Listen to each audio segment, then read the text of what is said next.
grab hold of the starting job. Yes, but I don't think we're going to know which one until we get deep into August. Now, I think, we tracked the reps everybody was getting at practice throughout the OTAs and minicamp. But when you talk to people there, they just want to make sure everybody got what they needed. And that, Kenny Pickett, we find out if he has the goods to be the starter. Joe Flacco, they back him off a little bit. He's 40. He may not need as much. The rookies, Shedeur Sanders and Dylan Gabriel, what do they need to learn to make the transition from the college game to the pro game? That's what the spring was about for the Browns quarterbacks. Now, Shedeur Sanders has moved from social media celebrity to on-field standout, and ESPN now lists him among its first-team candidates. Reactions are split. Some fans are impressed while others are skeptical. Whether this reflects Deion Sanders' long-term strategy or simply Shedeur's rapid development, the story is drawing widespread attention. Here's a look at what led to this moment. They never planned on taking him. The problem is, like Ocho Cinco said, you got somebody that has endeared himself to the locker room. And guess what? The difference between him and Tim Tebow, the biggest one, is he can play. He can throw the ball. Tim Tebow running around being an H-back. He can throw the ball. And he's done everything he needs to do. He ain't saying nothing. He ain't rocking the boat. He ain't mad about the reps. He ain't mad about none of that. All the people out there want to see is this, like Tyvis said earlier. We want to see what he can do with Jerry Jeudy. Online reactions are sharply divided. Some fans strongly support Sanders, while others argue he is overrated. Traditional analysts cite statistics and claim his recognition comes mainly from his father's name. Sanders supporters are actively celebrating his rise and already predicting a future NFL career. Sports media outlets have made his candidacy a central topic of debate. The discussion now extends beyond statistics and victories to include his marketability, public image, and on-field presence. Sorry, is Shedeur Sanders going to get a chance to win this job? Do you believe he gets a legit shot to win this job? Listen, I think first of all, the action's going to really start in training camp. Like, forget all the OTA stuff. You don't win a job in OTA. The real action starts in training camp. And just like Shedeur said, during the mini camp, when it's time to take your reps, you got to make the most of it. Because I think early on, there's going to be a lot. Remember, Joe Flacco didn't hardly practice in OTAs and mini camps because they were giving the young guys. Right. So when he gets his opportunity, he's going to have to make the most of it. Analysts are closely reviewing game footage to evaluate Sanders' decisions and mechanics, while others examine his social media activity to see how he balances content creation with quarterback duty. Shedeur Sanders' placement on ESPN's early first-team list has taken over the college football conversation. Supporters circulate his highlights and argue that his on-field production and leadership justify the honor. Skeptics claim the recognition relies too heavily on his family name and question whether his resume is strong enough for first-team status. Analysts are rewatching game footage to assess his reads, accuracy, and pocket presence, while others examine how he balances a high-profile social media presence with quarterback responsibilities. The debate has pushed other storylines, such as conference realignment and NIL issues, into the background, leaving fans and commentators focused on Sanders' performance, marketability, and overall impact on the sport. I'll keep saying it. I believe Shedeur Sanders should play more games than any other quarterback on this roster this year, because he's the only guy that I look at and say they might have something here. Because I'm telling you right now, they left night one of the draft saying we are taking our quarterback next year. So it's on Shedeur or Dylan or Kenny, probably not Joe, to change their mind. To change their mind. But you got to find out. You got to find out. Opinions differ on whether Sanders is benefiting from his family name or simply showing real progress, but the attention is undeniable. Social media is flooded with edited images elevating him to legendary status. Critics argue the first-team nod is driven by hype and marketability, while supporters point to his flashes of strong arm talent, field vision, and decision-making. Regardless of motive, the announcement has dominated the football news cycle and intensified debate over how much of his rise is performance-based versus media-driven.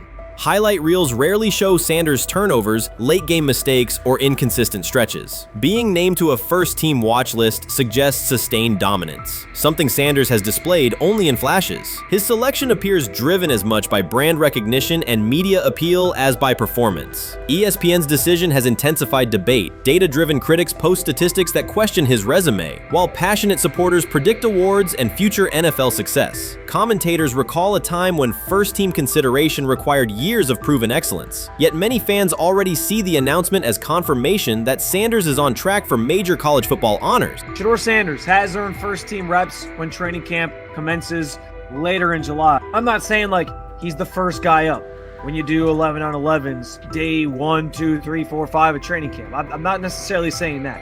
But he's the one quarterback that we didn't get a chance to see take reps with the ones. But I think Shedeur has a chance to like make this conversation interesting if he gets those reps with the ones and he has the same success that he did with the 2s, the 3s, and the 4s.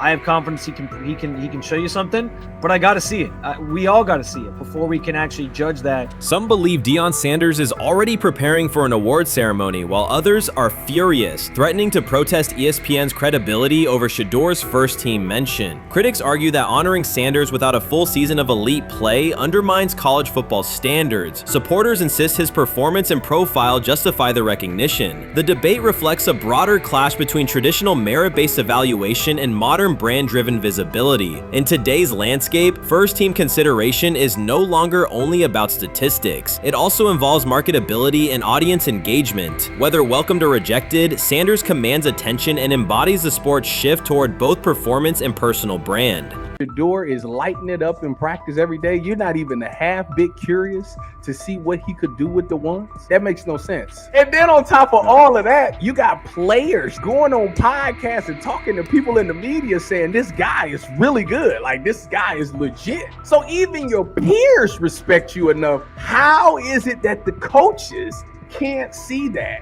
It always starts with the players, where the player's like, hey, you see that? You seen that pass he threw? The Cleveland Browns were taken by surprise when quarterback Shedeur Sanders stepped in for first-team snaps, asserting control of the drill and instantly highlighting deficiencies across the rest of the room. His confident command forced coaches to pause practice clips, reevaluate progressions, and consider immediate adjustments to the depth chart. Within minutes, discussions spread throughout the facility and online forums as fans weighed what Sanders' showing means for the current starters. The organization now faces an urgent, data-driven decision on whether Sanders should move up permanently. Shedeur Sanders arrived at Browns practice, took several first-team reps, and the entire quarterback group immediately felt the pressure. Coaches erased the whiteboard and reviewed their plans. Staff members exchanged concerned comments, and observers began asking whether Sanders was positioned to assume a larger role. Tony, every year we see at least 1 to 2 teams. They were in last place in their division the year before. No one thought they'd be good, and then they were good. It almost seems like no one's even assuming the Browns can be that, but we see it happen every year. And I get the quarterback stuff, but like, correct me if I'm wrong, Tony. The Browns are trying to run the football, play good defense, not turn the ball over in the passing game, and try and take advantage when they can, correct? That's what they're trying to do. That was the 2020 offense. The Cleveland Browns are still searching for stability at quarterback. Deshaun Watson is yet to deliver consistent starter-level production that justifies his contract, and each game renews doubts about whether he can regain peak form. Behind him, rookie Dorian Thompson-Robinson shows promise but remains inexperienced and unpolished. Coaches are evaluating alternatives each week and may need to adjust the depth chart if progress stalls. The roster around them is built to contend now, so ongoing uncertainty under center is increasingly costly. As we talk about, we do believe in best player available. We do believe in positional value, and we didn't necessarily expect him to be available in the in the 5th round, and so we love adding competition to every position room and adding him to compete with the guys that are already in there. We felt like that was the appropriate thing to do. The Browns quarterback group is unsettled. Deshaun Watson has yet to provide the reliable, high-level play his contract demands, while rookie Dorian Thompson-Robinson remains promising but unpolished. Depth behind them consists mostly of veterans whose experience lies more in holding clipboards than leading offenses. The coaching staff needs an immediate answer, not a 3-year development project. Shedeur Sanders enters as that potential solution. At Colorado, he passed for more than 3,200 yards despite working behind one of college football's poorest offensive lines, consistently demonstrating poise, quick processing, and accurate ball placement under heavy pressure. Film shows steady reads and disciplined footwork, traits that offset concerns that his profile is built on family name or media attention. Cleveland viewed the signing as a low-risk, high-reward move. Early in camp, Sanders received a handful of first-team snaps intended merely as an evaluation. Those plays quickly changed practice tempo. The ball came out on time, receivers hit their landmarks, and the defense struggled to adjust. Coaches immediately expanded the review using phrases such as evaluate every option, an indication that the depth chart was no longer fixed. Watson sensed the scrutiny. Thompson-Robinson increased his urgency. Within minutes, competition in the quarterback room intensified. Sanders repeated that performance in subsequent sessions. His footwork remained clean, progression sharp, and throws firm and precise. Each strong rep forced staff to reassess the plan to keep him buried on the developmental track. The broader context magnifies the pressure. Cleveland's roster is built to contend now. Fans are weary of quarterback turnover, and the front office cannot afford another costly misstep under center. Around the league, rookie passers rarely wait multiple seasons anymore. Joe Burrow, Justin Herbert, CJ Stroud, and even late pick Brock Purdy established that precedent. If Watson opens the regular season and struggles, public calls for Sanders will grow, especially if the rookie flashes in preseason. Alternatively, another team could attempt to acquire him if Cleveland hesitates to elevate his role. Each scenario underscores the same reality. Sanders' emergence has turned a routine camp evaluation into a critical decision point for the franchise. And we saw Dylan Gabriel go 11-on-11 with the first team, Shedeur Sanders go 11-on-11 with the second unit. So that was really the big wrinkle today. Yes, and of course, it was the first time that we have seen Shedeur Sanders get any of those coveted 11-on-11 reps. Of course, again, it wasn't with the first team offense or against the first team defense, but it's progress. And that means that he's going in the right direction, that the arrow is pointing up. He's coming up the learning curve. So that's good for him. And I actually thought just overall, he had a better day than Dylan had today. He completed more passes. He was more on point. In fact, in that 11-on-11 period, he threw a near touchdown.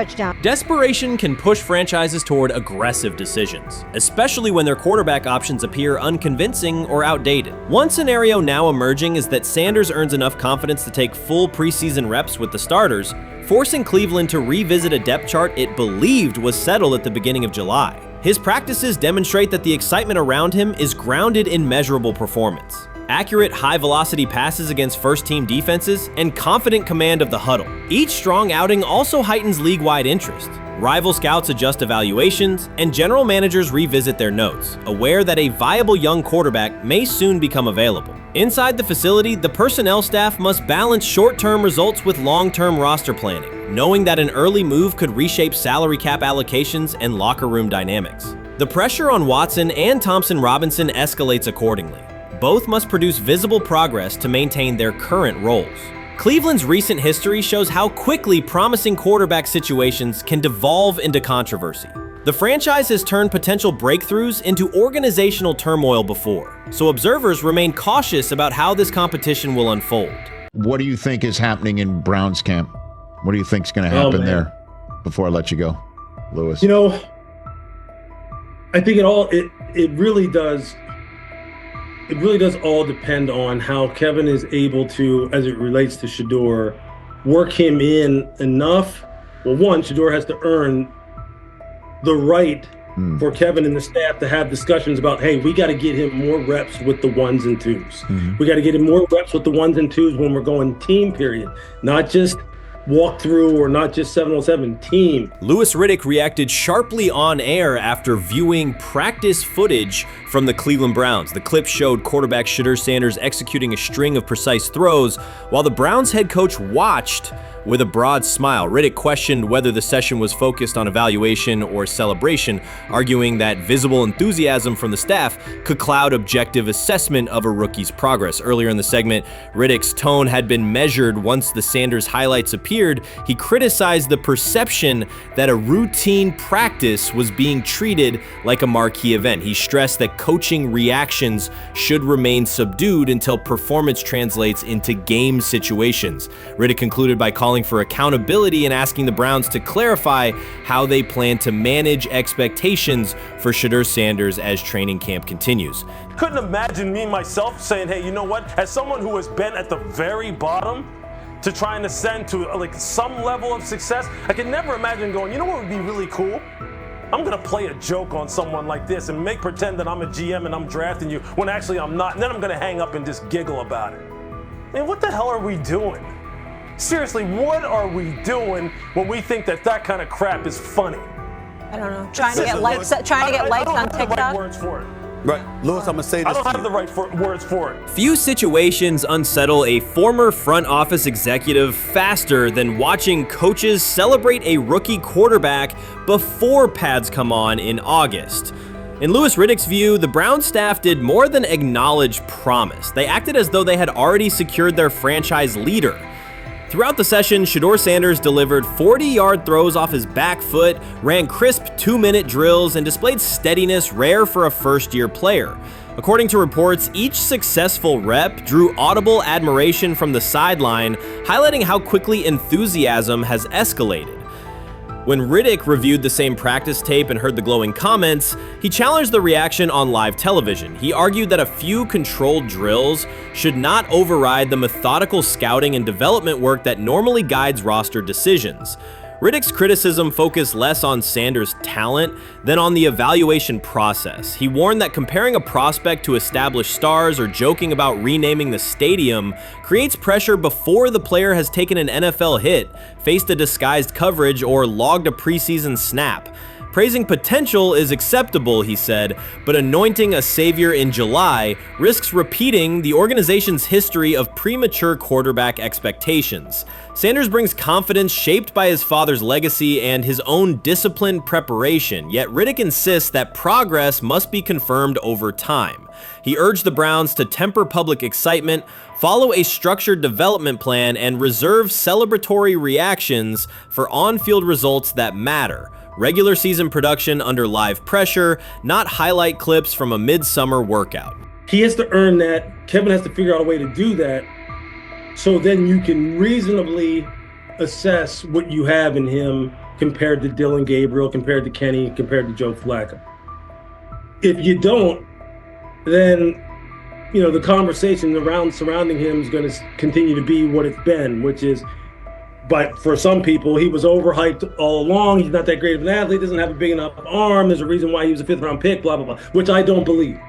I believe if he is given enough reps, earns enough reps, and then is given enough reps in meaningful situations, he can throw the ball just as good as Joe, if not better, just as good as Kenny, if not better, just as good as Dylan Gabriel. After more than 2 decades in personnel and broadcast analysis, Louis Riddick was dismayed to see a franchise bypass basic evaluation standards after only a series of eye-catching minicamp throws. Reviewing practice footage from Cleveland, he observed Shedeur Sanders drilling 40-yard passes against uncovered receivers and running 2-minute sequences with poise. In Riddick's view, those reps, conducted without pads, contact, or a disguised rush, show arm talent but reveal little about how a rookie handles game pressure. Riddick said the Browns' reaction drifted from objective assessment to outright admiration. Multiple reports indicated coaches were sketching new concepts for Sanders during dinner and referring to dedicated Shedeur packages well before a padded practice. Even the veterans in the quarterback room showed no visible alarm, a sign that staff excitement had already reset the internal depth chart conversation. The analyst emphasized that his concern is not Sanders' skill set. He acknowledged the quarterback's arm strength, footwork, and composure, but rather how quickly the club appears willing to declare him its long-term answer. Riddick cited several past prospects who received similar midsummer acclaim only to stall once real competition began. Given Cleveland's long history of quarterback turnover, he argued the organization should focus on incremental milestones, processing post-snap reads, surviving live pass rushes, and rebounding from mistakes on Sunday afternoons. Riddick urged the Browns to temper expectations and follow a structured development plan so Shedeur Sanders can progress without undue pressure. One coach reportedly admitted he replayed Tuesday's scrimmage film so often that he lost sleep, an anecdote Riddick offered as proof that enthusiasm is already outpacing reality.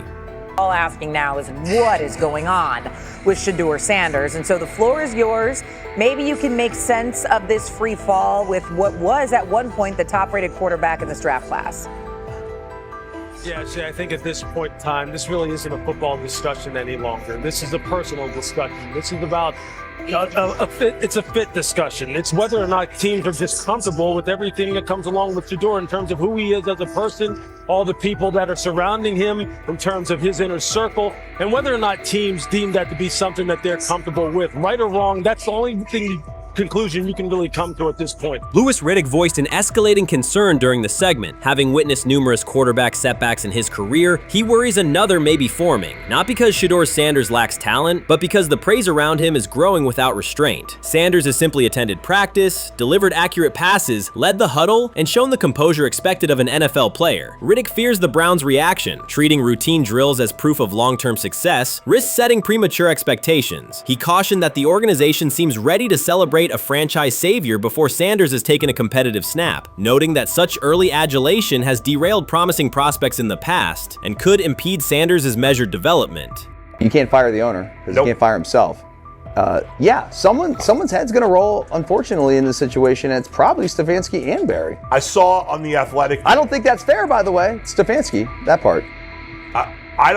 I agree. I was saying the other day on my podcast that Barry should be fired, and I said I wouldn't fire Stefanski, but a couple of people made the point of saying, well, if you fire the GM, you got to give him a chance to hire his own coach, which is fair. That's true. So I would fire Barry. I would hire a new GM.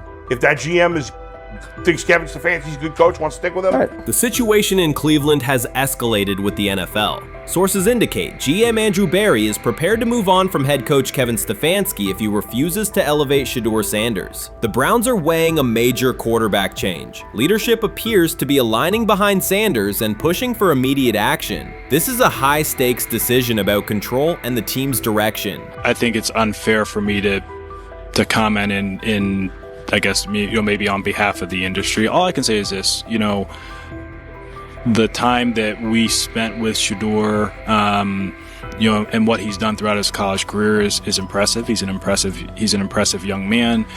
He's a really good quarterback.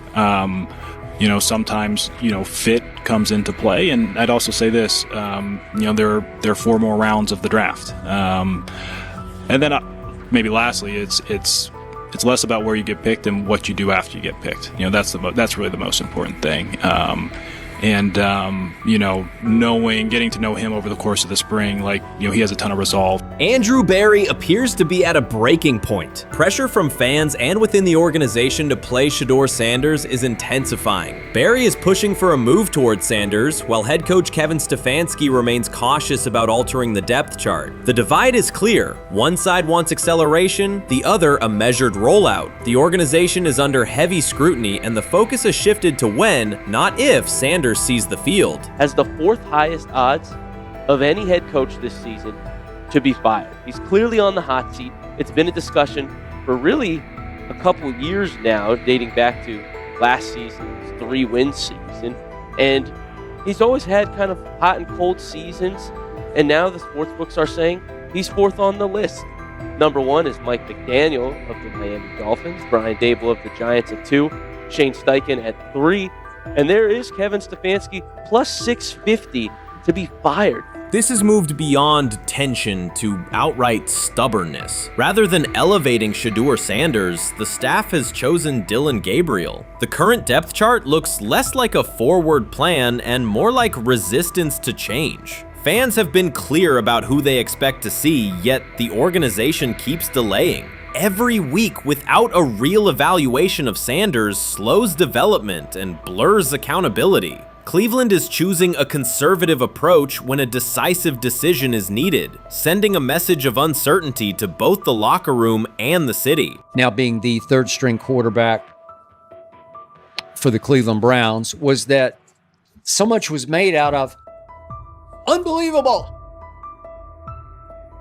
He actually made the team as the 3rd string quarterback.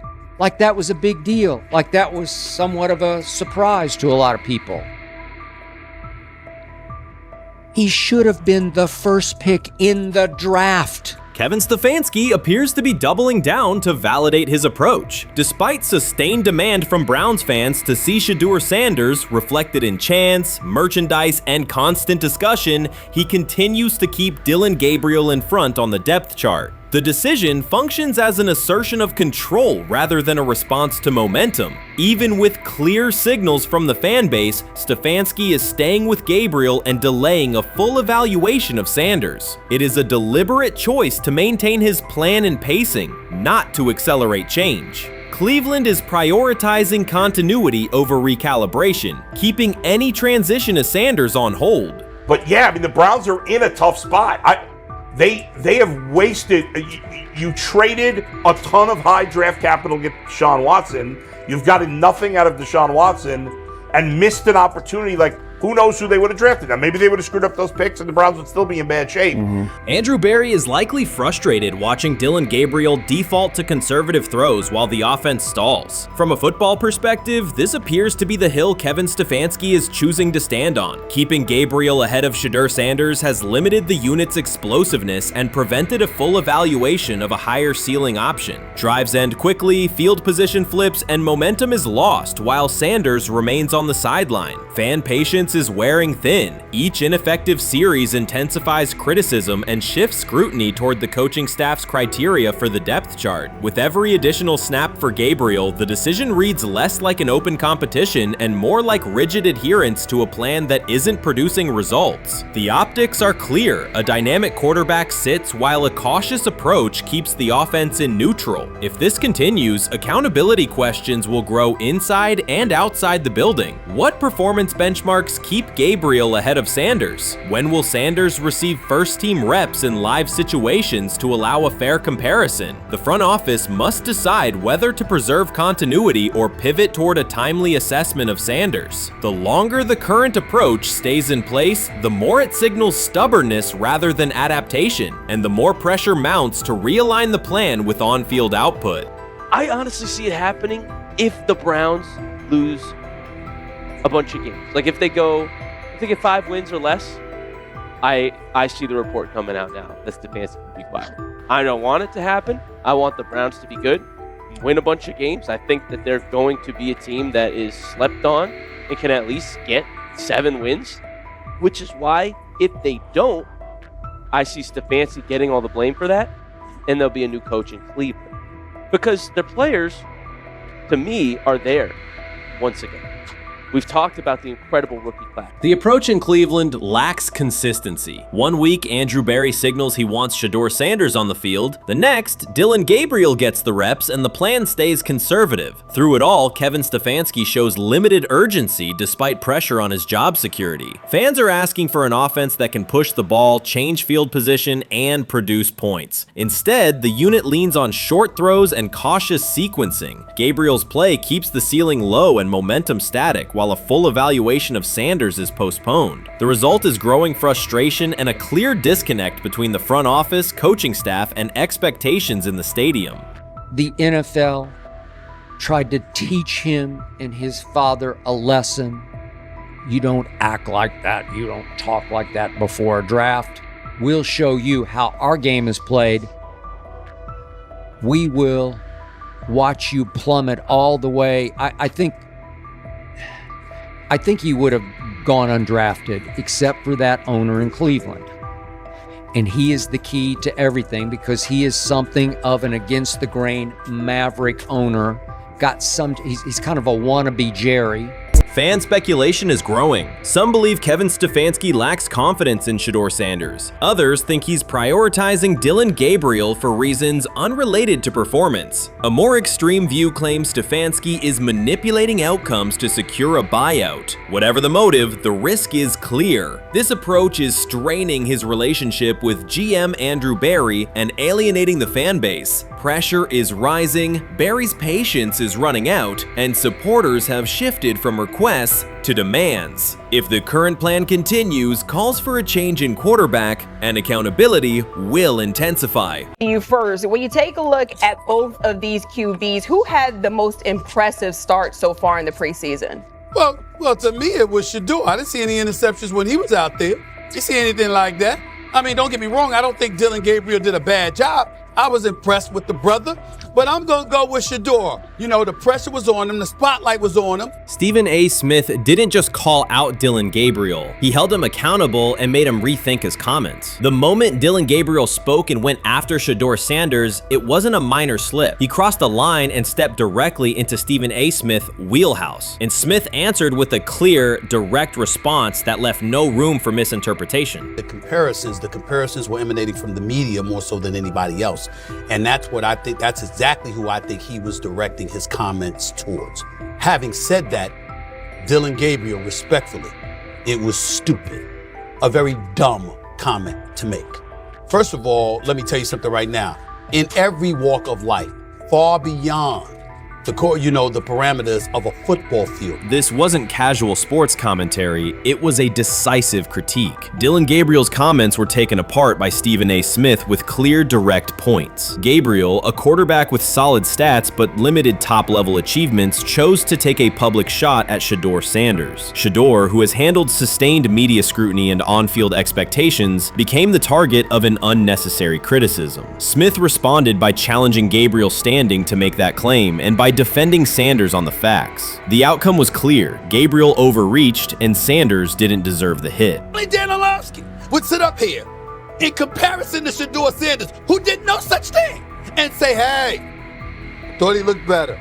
I thought, I got to give him the edge here. I thought it wasn't bad. A pick six and a fumble, and we can get over fumbles. Have you heard anybody say that? I know it's possible. Have you ever heard anybody say, we get over? Stephen A. Smith responded immediately. As soon as Dillon Gabriel made his comments about Shedeur Sanders, Smith delivered a clear, point-by-point critique that drew national attention across the NCAA media cycle. Dillon Gabriel has a reputation as a good quarterback, not a dominant one. He can post strong numbers against opponents like Tulsa, but his performance has been inconsistent when the stakes and competition rise to playoff level. Well, those who produce get treated differently than those who don't.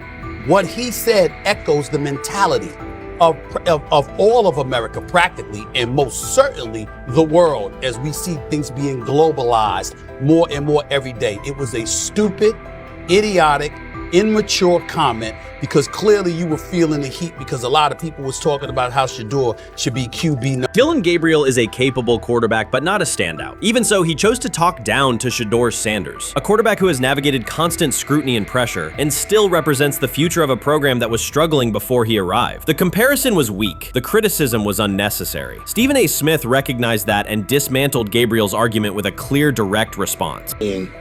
How the Browns react to this, how the locker room reacts to this, how Shedeur reacts to this, because it was a clear shot at Shedeur.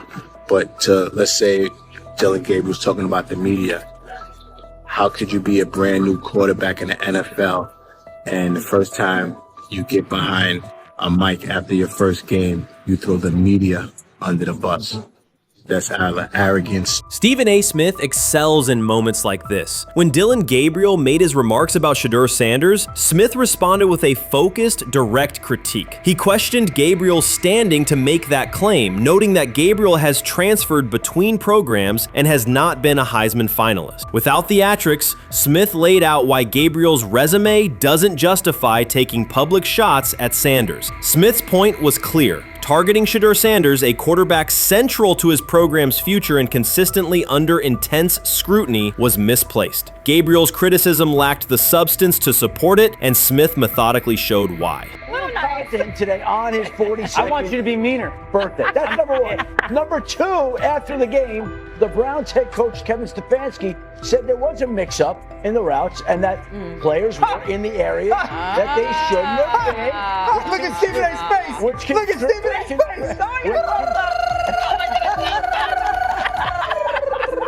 Look at his face. Stephen A. The strength of Stephen A. Smith's response was that he didn't just address Gabriel's remarks. He challenged the image around him. Dillon Gabriel often presents himself as an overlooked contender ready to surprise. But the reality is that his profile hasn't commanded broad attention. It's a clear reminder that not every opinion carries equal weight. In defending Shedeur Sanders, Stephen A. was direct and precise. Shedeur isn't just a quarterback. He is Deion Sanders' son, which subjects him to scrutiny far beyond anything Gabriel has faced. Even under that pressure, Shedeur has maintained his composure, shown confidence, and delivered in key moments that helped revive a program many had written off. Stupidity, all of it. I thought it was a clear shot at Shedeur due to the fact that his Oregon coach threw a shot at Coach Prime and Shedeur during their meeting at Colorado last year. But you know what? The cream rises to the top. Let's see what happens this week. I see a lot of the media talking about they think it was about the media and not about Shedeur. And I think that's a chess move. For Dillon Gabriel to take shots at Shedeur Sanders was a miscalculation. Stephen A. Smith made the mismatch clear. Gabriel's attempt to shame Sanders was unnecessary and counterproductive. You don't target Deion Sanders' son when Deion has turned Colorado into primetime television. It underscored that Dillon Gabriel has often played with a chip on his shoulder because the spotlight hasn't followed him. He has been around long enough to compile numbers but not to earn broad respect. That's why going after Shedeur was misguided. Sanders, despite ups and downs, drives headlines. Gabriel's most notable headlines have been his transfers. Stephen A. Smith pressed that point without hesitation, challenging Gabriel's standing and leaving his argument looking like a forced throw that turns into a pick six. You know what? Still needs to thank me a little bit more for that restaurant I treated him and his family to, because it was big time, and stop embarrassing me by going places and trying to use coupons. That's how pathetic he is. The point is that a pick six and a fumble is usually considered a bad day. Stephen A. Smith didn't need to raise his voice to make the point. He presented Dillon Gabriel as a player whose talk outpaces his resume and defended Shedeur Sanders with clear comparisons. That's why he called Gabriel out so directly. The comparison wasn't just unfair, it was forced. Now look at Gabriel's record. The numbers are solid and he can win against average defenses, but the resume lacks defining markers. There's no sustained Heisman contention, no late season surge that reshaped the national picture, and no postseason moment that cements a legacy. The track record reflects steady production, not top-tier impact. That's the gap Smith underscored. Gabriel's criticism of Shedeur Sanders wasn't supported by what he has accomplished, while Sanders continues to carry a program under constant scrutiny. Let's see some of them step up and make some plays out there. Ain't no way. Gabriel Ain't no way. He not built like that. No way. And this one is picked off and going back the other way. Oh my God, why did he stop playing? Now it's a foot race. And that is that. They told me bust out my AP, perfect timing. H-time, we about to get legendary. Shedeur star the next game, baby.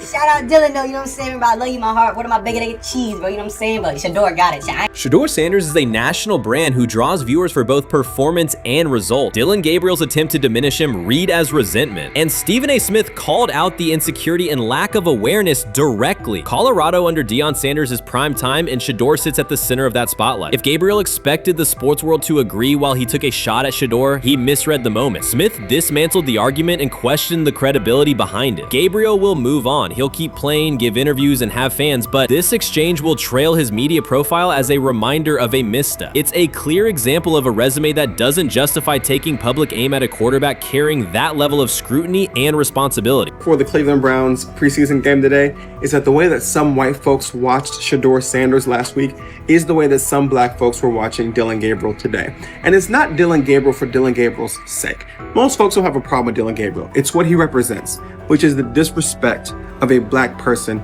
for no other apparent reason than they are a confident black person. Dillon Gabriel thought he was aiming up. Instead, he was placed back among quarterbacks who are good but not great. Stephen A. Smith made the central point. Dillon Gabriel doesn't shape the conversation. Sports are about narrative as much as numbers, and Gabriel's story doesn't move the culture, while Shedeur Sanders does. Smith highlighted that contrast clearly. By the end, Gabriel's credibility had taken a measurable hit. The critique was decisive and sent a broader message to any player considering public shots at Shedeur Sanders. If you step into that debate, you will be held to a higher standard and your resume will be tested. Dillon Gabriel learned that the hard way. Honestly, guys notice it more when you're out winning games, right? If Cleveland starts off in a bad start, they're not doing well, and all of a sudden Shedeur or Dillon Gabriel are doing well in 7-on-7. They're throwing dimes. In practice drills, the number one defense can't stop them. People take notice of that, and the more that the players see it, they're gonna. Then the comments start happening over the lunch table. They start happening throughout the building, and that's when the pressure really will get severe. The Cleveland Browns were focused on resolving their quarterback situation until Jason Kelce made pointed comments that triggered a strong reaction from ownership. The response inside the organization was immediate and intense. What exactly did Kelce say that has the dog pound on edge and the front office under pressure? We've seen that miserable game by the Cleveland Browns. So they throw Joe Flacco in there, and I like Joe Flacco. He did good, but they gave him the resource of all the first-team guys. Then they throw Dillon Gabriel in there with first teams and second teams. So Dylan always is getting protected. The same thing again, they gave this scrub max protection on every play. Yeah, he completed some passes, but let's talk about his mistakes. He's still inconsistent with his throws, but he at least had max protection. The Cleveland Browns continue to be defined by inconsistency and avoidable setbacks. Even as fans hoped the organization had turned a corner, Jason Kelce, fresh off retirement, offered a direct critique that reignited doubts about the team's direction. His remarks implied the franchise's structure and decision-making remain unstable and recent progress may not hold. The takeaway for leadership is straightforward. Identify core issues, align on a coherent plan, and execute with discipline. For supporters, it's another sign that the problems run deeper than a single season. They throw Shedeur Sanders in there with the lowest cab drivers you couldn't even get on 5th Street. And I'm pissed off, bro, because the play calling was abysmal. Look, even if you don't like Shedeur didn't even get a chance to be trash.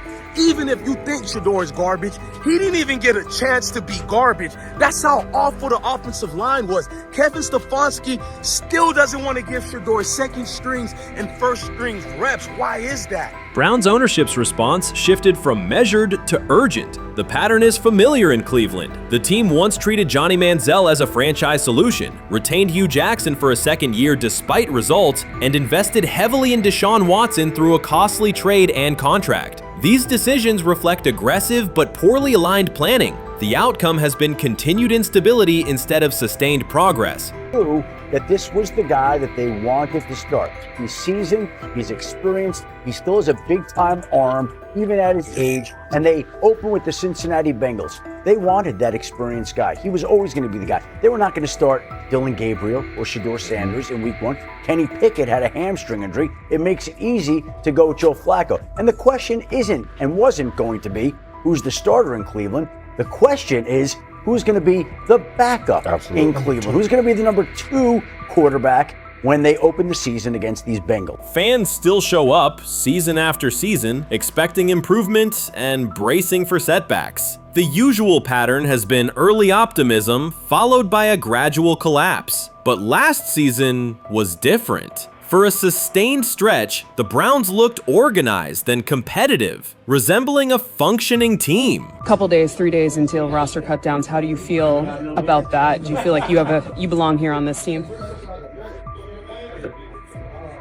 Obviously, I think overall as a player, I feel like I put in the work. I feel like everything I do, I try to do it to my best, and that's all I ask for. So I feel like everybody feels like, they should be on the team, and if you ask anybody on the team, would they feel like they belong, in their own eyes. So I feel like I do, but I'm my own player, I think about myself in a high regard. The front office entered the offseason confident. Kevin Stefanski was being praised and the Dog Pound believed the team had made real progress. Then Jason Kelce delivered a pointed assessment that cut through the optimism. Fresh into retirement, the former Eagles All-Pro and Super Bowl champion said Cleveland still looks like a team patching over issues rather than building a durable contender. Kelce's view was direct. The Browns' structure is fragile, and the roster is too dependent on perfect health at quarterback. He argued the team is one injury away from losing continuity and sliding backward. Because Kelce has operated inside a stable, championship-level organization, his comments carried weight with players, media, and fans. The reaction was immediate. People took his critique seriously, not as outside noise, but as an informed evaluation of how a successful team should be built. Ownership also felt the impact. Jimmy Haslam's response shifted to urgency, a sign that leadership recognizes the stakes. The criticism arrives in the context of prior high-risk decisions, especially the fully guaranteed $230 million commitment tied to Deshaun Watson. Watson has missed time and shown inconsistency when available, and the contract has constrained flexibility. Kelce's remarks highlight why depth, alignment between the front office and coaching staff, and a clear contingency plan at quarterback are non-negotiable. The takeaway is straightforward. Cleveland must convert last season's progress into a stable framework, protect the quarterback, deepen critical positions, and establish a plan that survives injuries and short-term setbacks. Without that, the games that fueled optimism will remain temporary. If you're a betting man, who do you think starts for the Browns at quarterback? Okay, this is the situation. Kenny Pickett, they actually traded for him. Joe Flacco, no one's bringing Joe Flacco in the building thinking Joe Flacco's going to be the starter. If Joe Flacco is your starter, you got a problem. You have a huge problem. And if they were saying Shedeur was the starter as the 5th rounder, you got a real problem too, because he passed over all these guys in these reps in the offseason in shorts, in bikini shorts, Speedos and stuff. Like, no, that kind of stuff. So I'm not that surprised when you put down a 3rd round pick on a quarterback. You do believe he has a certain skill set. Jason Kelce stated the obvious. Cleveland committed to a quarterback who hasn't played at an elite level in years, and Joe Flacco's playoff run didn't change the long-term outlook. Ownership appeared more upset that the criticism was public than by the substance of the critique. Many fans agreed. They've seen this pattern before. Rosters age, injuries are inevitable, and when a single contract dominates the cap, one setback at quarterback can undermine the entire season. Kelce's broader point was about structure. The Browns prioritized the high-cost, uncertain starter over depth and contingency. The late-season surge masked issues that remain: limited cap flexibility, thin depth at key positions, and an offense that lacks a credible plan B. Fans recognize how quickly a strong defense can decline with injuries, and how an offense without redundancy stalls. The AFC North raises the stakes. Baltimore with Lamar Jackson sustains a top standard. Cincinnati with Joe Burrow returns to contention when healthy. Pittsburgh rarely slips below .500 under Mike Tomlin and wins with defense and consistency. In that environment, Cleveland can't rely on perfect health or peak form from one player. The path forward is clear. Diversify cap allocation, reinforce the offensive line and receiver depth, carry a legitimate backup plan at quarterback, and install a scheme that functions regardless of who is under center. Given what we saw yesterday with Shedeur Sanders, somebody on the Cleveland Browns is 100% getting fired, probably by the end of this year. The person who's probably going to end up getting fired is Kevin Stefanski, because I know that he didn't want Shedeur Sanders on the team. It was Andrew Berry who made that pick. You can't really go against your GM. Bad things happen in this situation. But Shedeur Sanders is not without fault for what we saw yesterday. This is the play that we saw yesterday that has the internet just exploding, where Shedeur Sanders took like a 24-yard sack. Half of the internet is saying that this is all Kevin Stefanski's fault. Cleveland showed progress last season, but the underlying concerns remain. Jason Kelce highlighted them directly. The Browns' long-term plan is fragile, cap-constrained, and overly dependent on perfect health at quarterback. His comments focused attention on structural issues, roster depth, continuity in coaching, and a sustainable offensive approach, rather than a single hot streak. That criticism resonated because it reflected what many around the league already see. Ownership's reaction underscored the sensitivity. Jimmy Haslam has presided over frequent coaching and quarterback changes, and external scrutiny carries weight when it comes from a respected veteran with championship experience. Kelce's remarks reinforce that last year's Joe Flacco stretch was a short-term solution, not a foundation. The team still needs a durable plan that can withstand injuries and inconsistency. The practical takeaway is clear: stabilize the system, diversify cap usage, and build depth at key positions so the offense functions regardless of who is under center. That includes a coherent development pathway for younger talent such as Shedeur Sanders, with defined practice reps, protection, and scheme alignment. Kelce didn't say anything outrageous. He articulated the gap between a brief surge and a credible long-term contender. I have the faith of a mustard seed.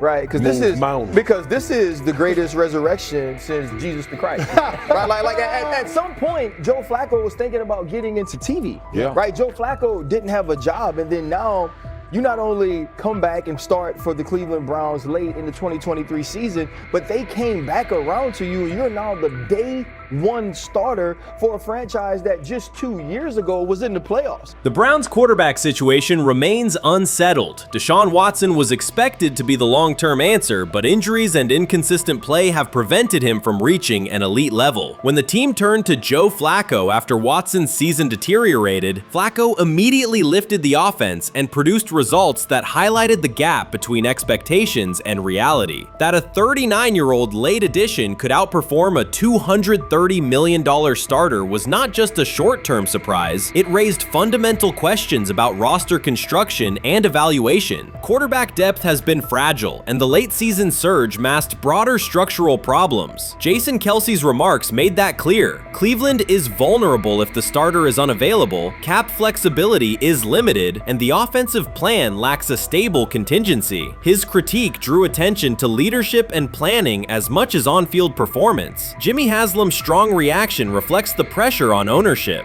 The organization has promoted a message of stability and progress, but Kelce's assessment suggested those gains are not yet durable. The path forward requires a realistic approach to the cap, a credible backup plan at quarterback, and a system that holds up regardless of personnel. I view things as I got time. I got time to be able to grow and mature, and be able to understand the ins and outs of the defenses and be able to get the good insight from the vets in the room. So I look at it as, a plus, and whenever, it's time for me to play. Shedeur Sanders rolled into Browns camp and instantly made the whole practice feel like a recess pickup game. NFL vets suddenly looked like they'd forgotten the playbook and were just trying to keep up. With that being said, I see some balls coming out of Shedeur Sanders at that camp, and I'm like,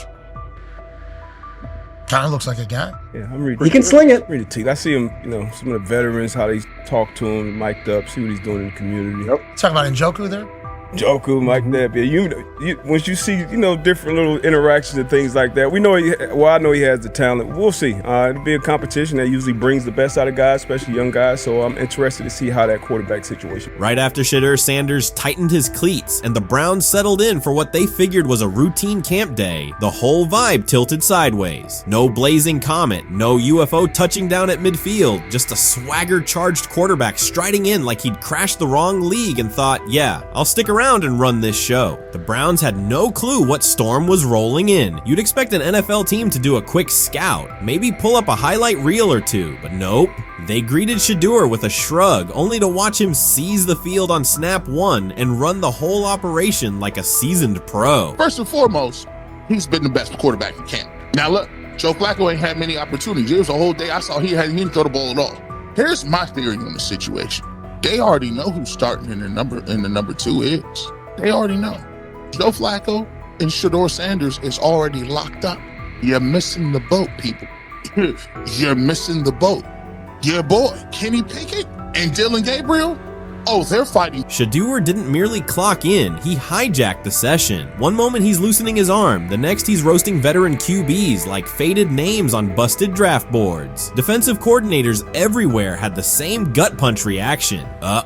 His pocket poise, straight disrespectful. His timing, psychic, and every pass left his hand like it was laser guided to its mark. While Shedeur Sanders was slicing up routes, the Browns secondary looked less like an NFL backfield and more like a gaggle of dads sprinting through a Saturday fun run. Big on enthusiasm, short on closing speed. Coaches fought the urge to slam the emergency horn. Players traded wide-eyed, "Are we serious?" stares, and someone even double-checked that a hidden camera crew wasn't about to pop out of the tunnel. But nope, this was pure Shedeur. Half cold-blooded surgeon, half highlight factory. He wasn't dropping a casual "I'm here," he was crafting a masterclass. From the first rep, the tempo changed. Shedeur Sanders accepted the snap with steady footwork, diagnosed the Browns' single high shell, and delivered a tight window seam route that forced the free safety to recover late. Throughout the period, he manipulated leverage with quick shoulder fakes, moved through full field progressions, and released on time from a balanced base, consistently putting the ball on his receiver's upfield shoulder. Cleveland's coverage struggled on multiple fronts. Safeties hesitated between deep half responsibilities and underneath support, creating voids at 15 to 20 yards. Cornerbacks and off-man were caught in trail position when Sanders used rhythm throws on 3-step drops, while those who tried press technique had their inside hand neutralized by his receivers' outside releases. Linebackers widened to match shallow crossers, leaving the middle hook unguarded for pivot routes and option digs. One corner attempted a line of scrimmage jam. Sanders immediately immediately adjusted the route to a back shoulder fade, releasing the ball before the break and rendering the press ineffective. Over the session, he showcased pocket discipline, reclimbing to maintain throwing lanes rather than drifting, and finished with a series of anticipatory throws against cover 2 cloud, fitting vertical outs between the flat and deep half defenders. Sanders' combination of rapid post-snap processing, precise ball placement, and pocket efficiency exposed coverage mismatches at every level and highlighted communication gaps in the Browns secondary. By mid-session, the Browns defensive staff clearly recognized their calls were outmatched. Every adjustment, a roll to cover 6, a simulated pressure, a late rotate to 2 high, was neutralized once Shedeur Sanders confirmed the post-snap picture. Routes that had taken weeks to script were beaten by timing and location. Comeback set at 12 yards broke open before the corner's transition. Slot seam-outs dotted the void between the flat and deep half defender, and boundary receivers beat press with quick hand techniques, receiving the ball before the trail man could recover. Sanders' command was methodical. He used cadence to freeze plug blitzes, re-ID'd the mic when linebackers sugared the A-gaps, and maintained a firm base so he could reset and fire without resetting his feet. His receivers benefited from that rhythm. Top of the stem, eyes back, ball delivered on their upfield shoulder, allowing immediate transition to YAC. The Browns front tried a late stunt to compress the pocket. Sanders climbed 2 steps, re-spotted the shallow crosser, and delivered in stride, turning a potential sack into a 20-yard gain. What stood out most was how little ramp-up Sanders needed. From his first series, he processed full field concepts at tempo, cycling through progression reads without hitching. The poise under interior pressure, consistency in ball placement, and ability to manipulate zone defenders left the Browns' coordinated disguise packages ineffective and forced them into static coverage by the end of the period.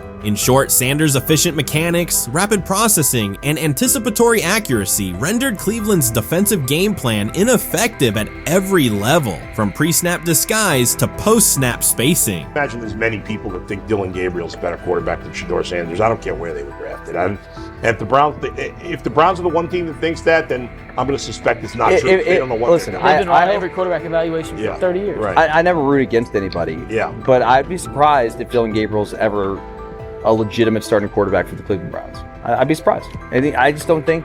Well, then it is a wasted pick because you took him in the top 100. Yeah, but potentially. Yeah. May get away with it because of Shedeur. An edge rusher chirped at Shedeur Sanders between snaps, hoping to shake his rhythm. On the very next play, Sanders answered with a 30-yard laser, a deep dig from the boundary side that split the single high safety and the trailing corner. He hit the top of a 5-step drop, kept a firm base, and delivered on time to the receiver's outside shoulder, turning what should have been a routine rep into a sudden change explosive. From that moment on, every coverage wrinkle the Browns tried, rotating from cover 3 to quarter half, flashing a Tampa 2 shell, mugging both A-gaps, was met with a precise counter. When corners pressed, Sanders adjusted the route to a back shoulder fade. When safeties widened, he checked to a glance post. When linebackers bailed, he found the running back on a delayed option out of the backfield. Even late simulated pressures couldn't move him off his spot. He simply climbed, reset his feet, and fired. As Cleveland's defenders rotated through checks, Sanders manipulated them with cadence and eye discipline. He froze weak side safeties long enough to create intermediate windows, then feathered the ball into those lanes before help could arrive. When the Browns finally dropped 7 and matched every route, Sanders tucked the ball and converted 2 separate 3rd and 6 situations on the ground, reminding everyone that his mobility is as calculated as his arm. By the end of the session, the defensive coordinator's call sheet looked obsolete. Sanders had neutralized blitz looks, exposed spacing issues in zone, and forced the unit into static base coverage just to survive the period. It wasn't a camp drill anymore. It was a clinic on timing, processing speed, and controlled aggression, delivered snap after snap by a quarterback who never needed a warm-up lap to own the field. They never planned on taking him. The problem is, like Ocho Cinco said, you got somebody that has endeared himself to the locker room. And guess what? The difference between him and Tim Tebow, the biggest one, is he can play. He can throw the ball. Tim Tebow running around being an H-back, he can throw the ball. And he's done everything he needs to do. He ain't saying nothing. He ain't rocking the boat. He ain't mad about the reps. He ain't mad about none of that. All the people out there want to see is this, like Tyler said earlier. We want to see what he can do with Jerry Jeudy. That's it. I want to see what he can do with David Njoku. I want to see him with Junkins. I want to see him with the first running backs. If you are cooking, if you are beating down the doors with the 3s and 4s, guess what? You deserve more. From the first team period on, Cleveland's secondary looked a step slow. A deep third safety hesitated on a post-snap rotation, leaving Shedeur Sanders free to climb the pocket and fire a 22-yard out that arrived before the defender could plant and drive. The supporting cast around him, players fighting for roster spots, not Pro Bowl invites, benefited from his command. Sanders used tempo to control the defensive front, altered protections at the line, and located throwing lanes so quickly that one receiver didn't register the catch until he crossed the goal line. As the Browns tried new personnel groups, coverage busts multiplied. Starters slipped out for hamstring stretches while rookies rotated in, only to find the ball arriving on their blind side before they'd completed a midpoint squeeze. On a later 3rd and long, Cleveland finally closed the interior rush lanes, compressing the pocket with 3 defenders. Sanders pivoted through the traffic, stepped into a narrow escape window, and, without resetting his shoulders, whipped a no-look pass to the boundary curl for a fresh set of downs. The throw turned a potential sack into an explosive play and left the coaching staff scrambling for answers. The people who are fascinated by Shedeur for whatever reason, whether it's his play, I guess, last year was kind of fun. If you're just like a guy who grew up like loving Deion Sanders and passed that love on down to your kids, I can see why you're like that. The one thing I will give them is you're looking at this quarterback room. If you're a fan of Shedeur and say, why can't he go beat Dillon Gabriel or Joe Flacco or Kenny Pickett?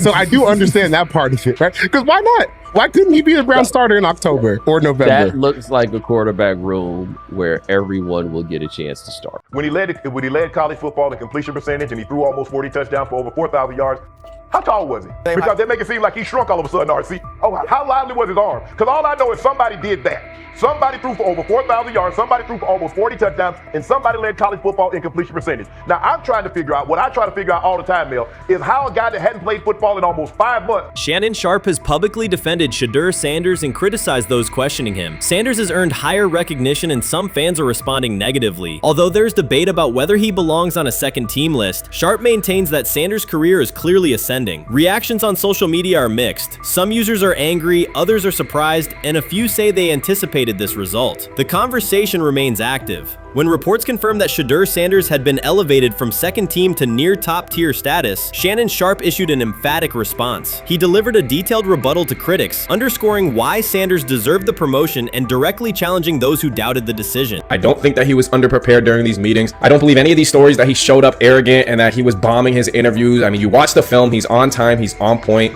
You watch his interviews, he answers like a 10-year NFL veteran. Like, he's clearly dominating OTAs. It's every single day there's a new report of how well he's doing for the Browns in OTAs. And I mean, you can say what you want, it's just OTAs. Okay, if that's your new narrative, then he's doing exactly what he needs to be doing. He's on point, he's on time, he's getting the respect of his teammates, and he's making plays. So we're gonna see years down the line, something's gonna come out that I don't know what exactly it was, but something will come out. Critics have been waiting for an opportunity to dismiss Sanders. They labeled him overrated, accused him of benefiting from nepotism, and claimed his profile came only from his last name and polished image. Within their own echo chamber, they cited every game in which he fell short of huge passing numbers as validation of their doubts. Since Sanders has begun receiving formal recognition, criticism has escalated. A wave of self-appointed analysts is dissecting his throwing mechanics and team role, and many online commentators now argue that his promotion reflects deeper problems within the sport. Shannon Sharpe rejected each criticism directed at Shedeur Sanders. During the broadcast, he turned a routine segment into a detailed examination, acting as presenter, interrogator, and fact-checker. Sharpe walked viewers through game film, season statistics, and scouting reports to show why Sanders merited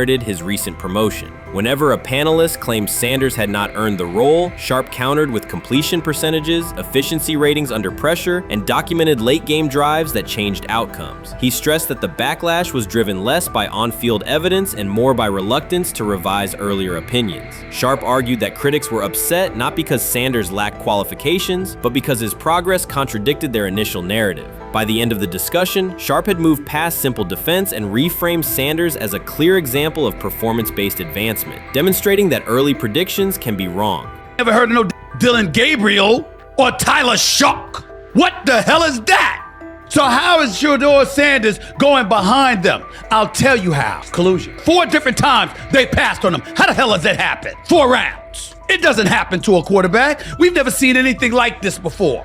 Shedeur Sanders with the watch. Shedeur Sanders with his bravado. Shedeur Sanders with this supposed arrogance or whatever. Shedeur Sanders' advancement did not happen by chance. While detractors questioned his resume online, he continued to prepare, attend every practice, and deliver accurate throws under pressure. The contrast between his output and the complaints directed at him has been stark. Some critics even argued the selection committee was, quote, biased toward performance, as if rewarding strong play were improper. Rumors quickly followed. Certain commentators speculated that a public relations push from the Sanders family must have influenced voters, suggesting everything from coordinated media strategies to alleged favors for coaches. None of these theories addresses the basic point. Sanders earned his promotion through consistent production, poise in the pocket, precise ball placement, and efficient decision-making. Shannon Sharpe highlighted these facts during his response. He noted that Sanders' performance metrics justify the recognition and emphasized that resistance to the move stems more from prior prejudice than from substantive evaluation. For Sharpe, the goal was clear: present the data, challenge unfounded claims, and correct the narrative. The discussion, therefore, became a broader statement about acknowledging merit and abandoning outdated assumption. Colin Cowherd